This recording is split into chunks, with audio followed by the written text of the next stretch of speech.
Welcome back to Chapter 1. This is a podcast where we sit down and we think about media, primarily books, music, and films, and how they affect us as human beings. We like to get emotional here, so if you like that too, stick around. And we're going to get right into today's topic. Today we're talking about this incredible concept and book. We're talking about The 7 Secrets of Sound Healing by Jonathan Goldman. Jonathan Goldman is a sound healer.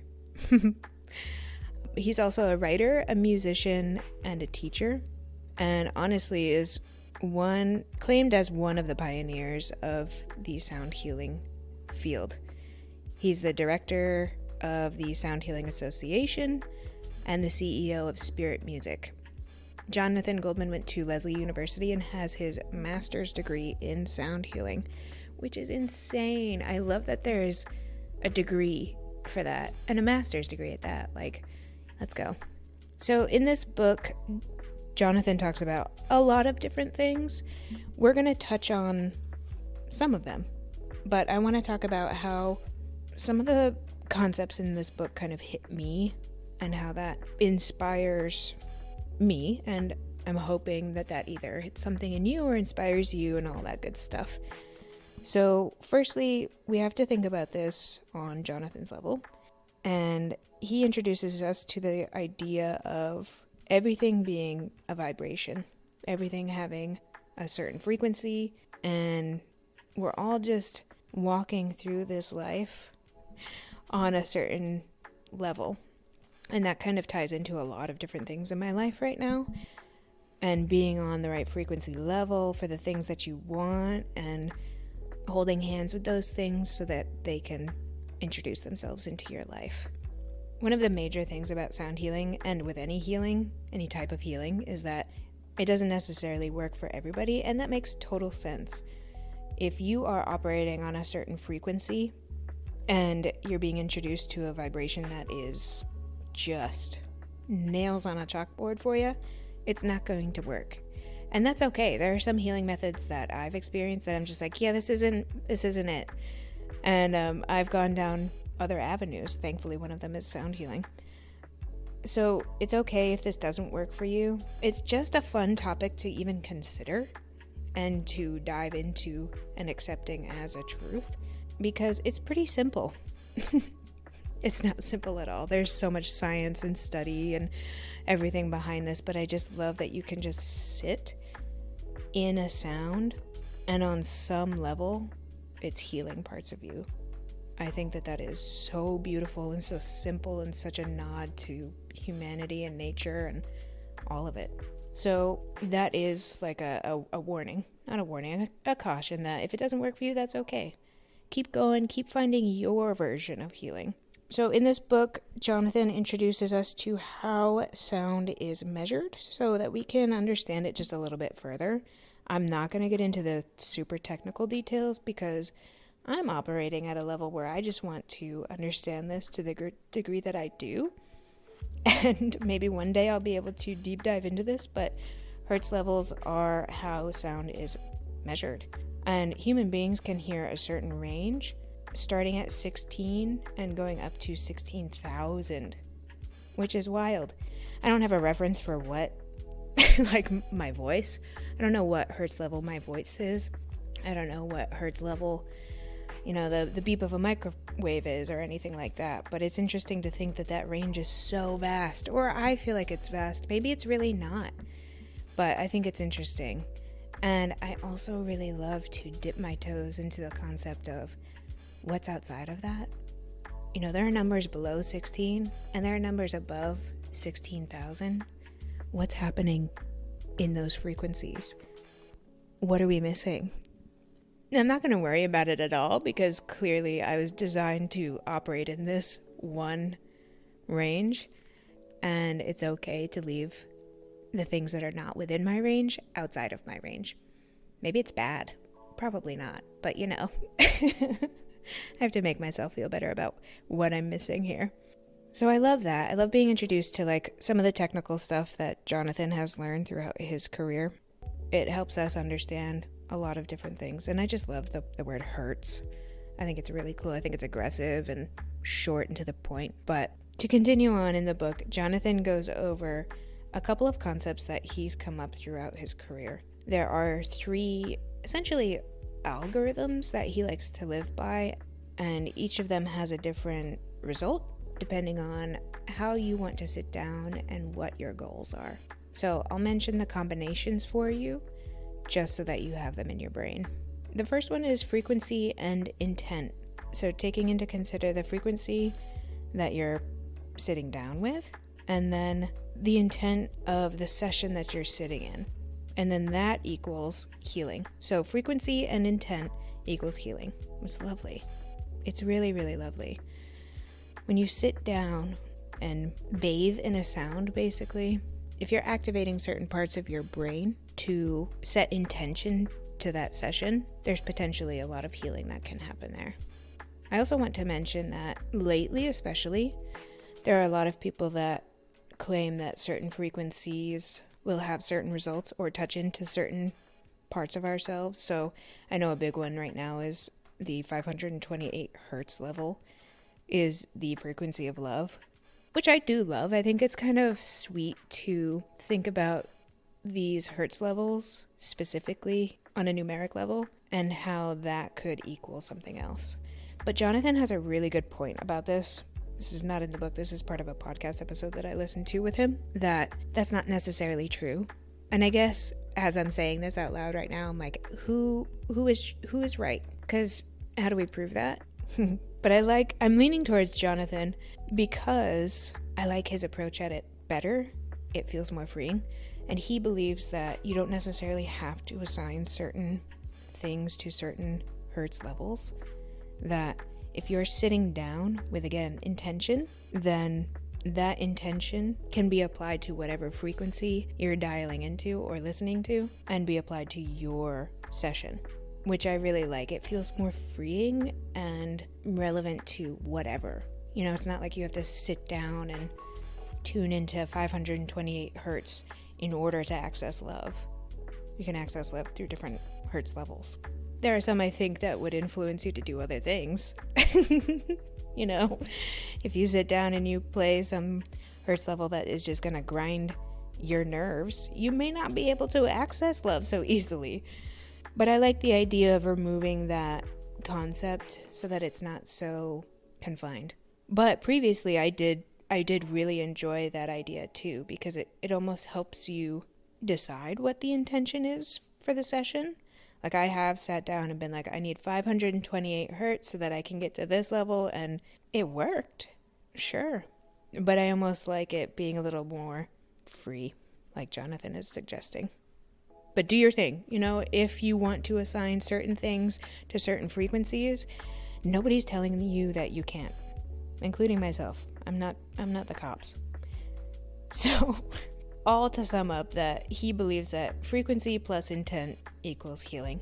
Another one of his algorithms, we'll call them, is vocalization plus visualization equals manifestation, which I like. So sitting down with yourself, or someone else if you'd like, and speaking about what you want not only connects you to yourself, but helps you connect to your desires. So speaking about it and then thinking about it, visualizing it in your head equals manifestation. Now, manifestation means a lot of different things for a lot of different people, which is why it's so beautiful. But I like this idea of sitting down with yourself and visualizing the things that you want, no matter how big or small, and speaking them out loud to add the frequency of your voice to these desires that you have, and then that like drifting away from your mouth into the universe and creating these ripples throughout your world, I think is so cool. Not to mention that if you have a desire for something and you can create the world that you want through this practice, I think is really beautiful. You know, and I think that it almost ties another thread between you and the universe and co-creation, the co-creation that's happening. It just creates another bond, I think. So why not? Why not try it?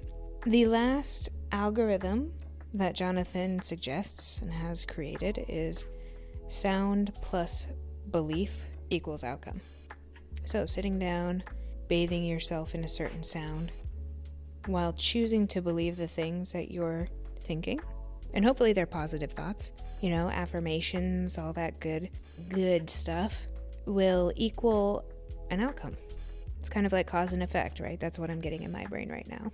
But the belief part of this is where I really sit, because for me, and this is all based on the way that I was raised, the things I experienced in childhood, and then throughout my entire life, belief is sometimes hard to access. Pure trust in yourself and the universe and the things that you're co-creating, that can be hard to access for a lot of people. And if it isn't hard for you to access, please send me an email. But when you do access that, I've seen some really beautiful stuff happen. And I think that the people who are successful in this world really just don't question it at all. They know, I want to do this thing. I'm going to go out and do it. And no one's going to tell me I can't, including myself. And if you can access that, holy heck. Oh my God. If you can access that, good gravy. The world is yours, babe. So those are the 3 algorithms that Jonathan Goldman has developed and has written about throughout this entire book. They're really fun to think about. I have tried them, not regularly. I think they're fun. I think that if you practice them with an open mind, you never know. You just don't know. Give it a whirl.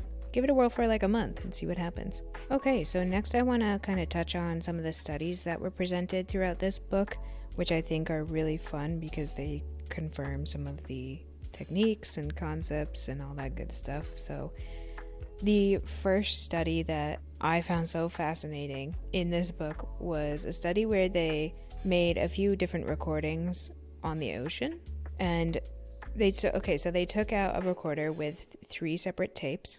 And the first recording was just the ocean itself, the beautiful sounds of the waves hitting the shore, which is like one of my favorite sounds and has so much behind it, but we'll get into that another time. The second one was recorded with people meditating on love and peace on the same beach as it was being recorded. So we've got one recording where it's just the ocean, another where they asked people to sit down and think about love and peace on the ocean. And then the third was the same group of people, but they asked them to think about things that made them angry or fearful. We have these 3 tapes that all sound the same, right? It's all just the ocean, just these sounds of the ocean. And then they took these recordings and they played them during a kinesiology test, which from my very basic understanding is when you test muscles essentially. But during this kinesiology test, they were playing these recordings. And a good kinesiology test to reference is someone sitting down and holding something that is either good for them or that they enjoy, and then the person administering the test almost arm wrestles with them to test the relationship of the object and the mind and the muscles in the arm, which I think is really cool. And then the flip side of that test is the same thing, except to replace whatever's in the hand with something that doesn't make the person feel good. So for me, it would be like a cigarette or alcohol or some other thing.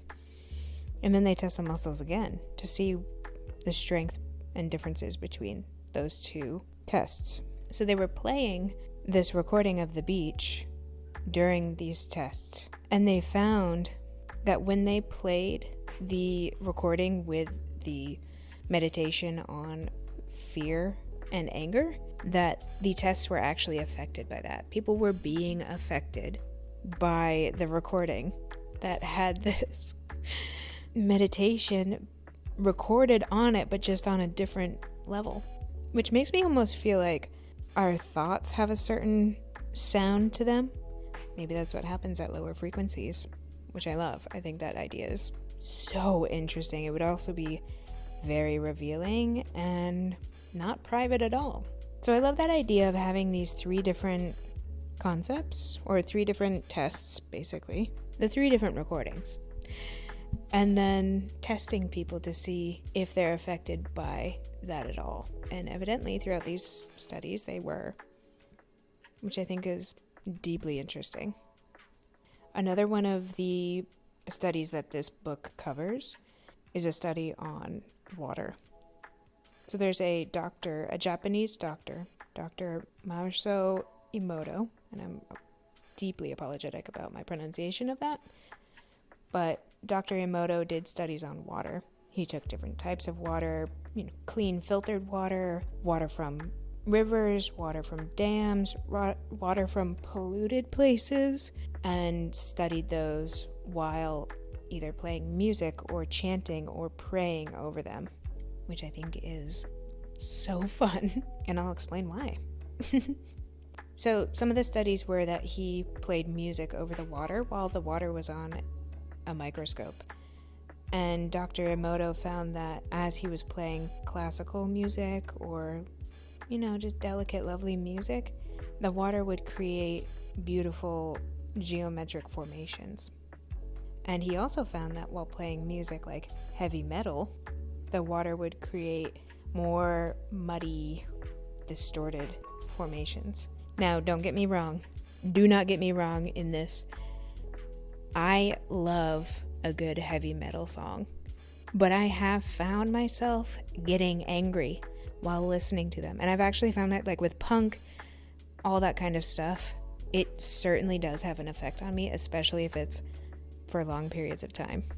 And that isn't bad. Those emotions are there for a reason. I try to tread on them lightly because of my relationship with anger as an emotion. They're useful. I respect them now. But I think it's just so interesting that when you play those types of things for water and you're observing it, that it's not preferred. So I think that this study was really interesting and says a lot about us. So think about yourself. Think about your body. Think about this planet. What are we all made of? Water. So it's no doubt that certain frequencies can touch on certain things and affect us. I think that that's life-changing, and I think that it just makes sense.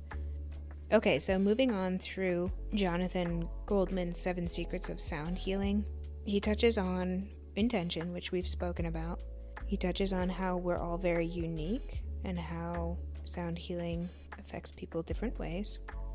He also touches on silence, which I think is so valuable. The idea of someone who is studying this concept, embracing its alternative, is really exciting and proves to me that he's considerate of several perspectives, which I enjoy. But the value of silence, and I've noticed this in my life as well, is pretty big. You probably relate to this as well, but you can almost see that value when you think about everyday life. If you go to a job, if you interact in a job, even if you don't go to a job, I work from home and I have meetings all throughout my day. And after work some days, I'm like, I just need to be quiet. I need to not listen to anything. I need to not say anything and just enjoy the peace that's here. So I think that he has a very valid point here where there has to be balance in order for things to really sink in and to be enjoyed, which I enjoy. I like this concept where there's balance because a lot of things in my life revolve around balance of everything. So he really encourages you to balance out your sound healing with an equal amount of silence. So if you go to a sound bath, or you just sit in your living room with headphones on, or what have you, however you want to do this, remember to give yourself some aftercare where you sit in an equal amount of silence. I understand that not everybody has vast amount of time throughout their day because people have children, families, pets, all of that good stuff, responsibilities. But I really do believe that having an equal amount of aftercare or silence is vastly beneficial and really lets us soak in what we experience. So if you only have 10 minutes a day, sound heal for 5 minutes and then sit in silence for the other. And just really enjoy yourself. Sit down with intention and think about what you want from this experience if it's something that you want to do. So I think Jonathan Goldman has a really good point there. And he mentioned that he mentioned silence in this book, but he's also spoken about that on interviews that I've seen of him. Not in this book, but also in that interview, he talks about how conversational voice is one of the most soothing frequencies for yourself if you're at a certain level of consciousness.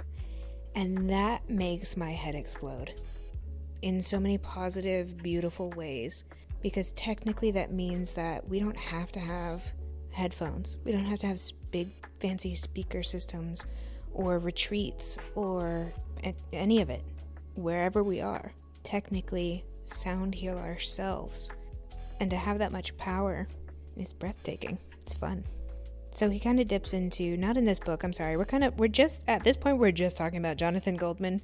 His book is here, and it has some of these key points, but I'm starting to dip into podcasts and other things that he's interacted with. So in one of the podcasts, he encourages you to think about your voice and how it has changed. And that made me reflect on how my voice has changed over the years. And obviously we go through certain natural experiences where our voices do change. But I've also picked up on, not seeing a friend for a while and recognizing that their voice has actually changed. And when it hits me, it's really interesting. And then I get really curious about why. Not to a severe degree where I'm sitting in my home at night wondering why, but it's just a little glimmer across my brain. And then that makes me think about my voice and how it has changed. But as I think about it, I really enjoy it because that means that it's almost like, how our cells change every 7 years, like our entire bodies change, which I think is really cool too.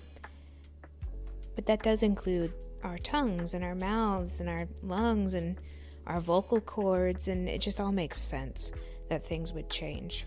And so I think when you have a consciousness shift as well, I think that naturally leads to other changes, and I do like the idea that it changes your physical vocal cords. I think that that's really interesting. And I also love the idea of our frequencies, our vocal frequencies, our vocal hertz levels changing due to the subject that we're talking about. So I spent the last year diving into spiritual and consciousness concepts, self-help books, and all of that really fun stuff. And sometimes I can pick up that when I dip into those topics, I slow down and my voice gets almost a little deeper, a little calmer. And when I really, really enjoy what I'm talking about, it's just, the only word I can come up with is calm, which I enjoy. It settles, which makes me feel like it's lowering, leading me to believe that it's grounding, which I also love. But other exciting conversations that I have, my voice gets really high and all of that good stuff. So I like the idea of your voice changing depending on the certain connection that you have to yourself and what's happening in the world. If we go back to the idea of our voices being an instrument of sound healing, Jonathan also talks about how humming is really a wonderful tool. Jonathan also speaks about how humming can be a very, very positive tool to use throughout your sound healing experience. So again, we're touching on the idea that we're carrying these instruments with us and have access to healing at all times.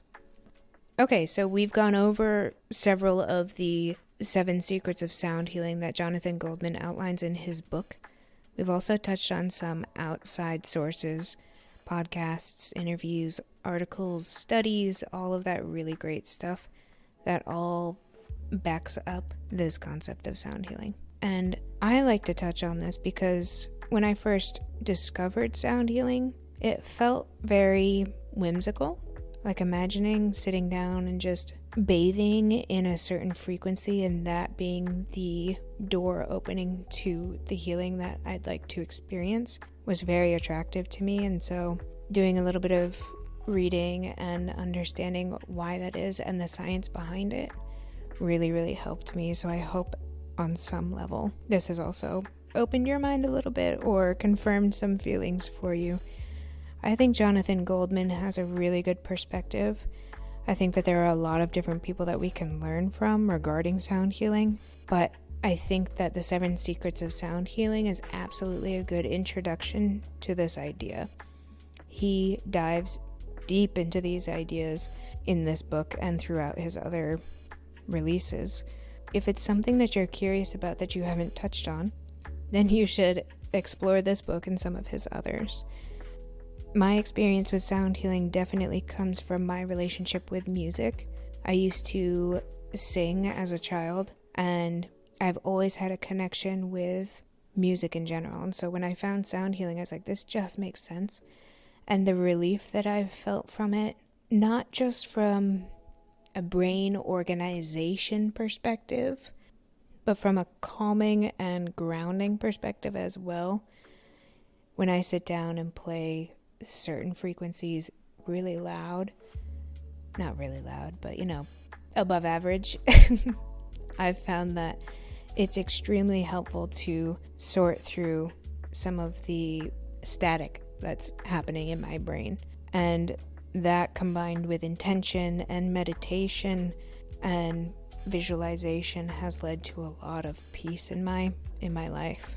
And so I think Jonathan Goldman has been committed to this for a long time, and I think that he's very passionate about it. And I think his introduction to sound healing, I think, is really funny.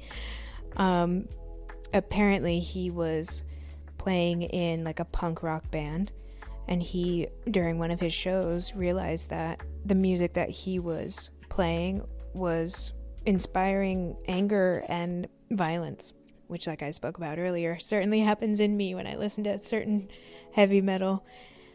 And so he had this epiphany of, I'm causing this influence of anger in this room, but what if I took that and made people feel good? And some DJs do that today, which is really, really fun. And I'm sure some bands do it as well. But I think it's so interesting. And then he took that concept and started wondering about, what if I took sound and healed people with it?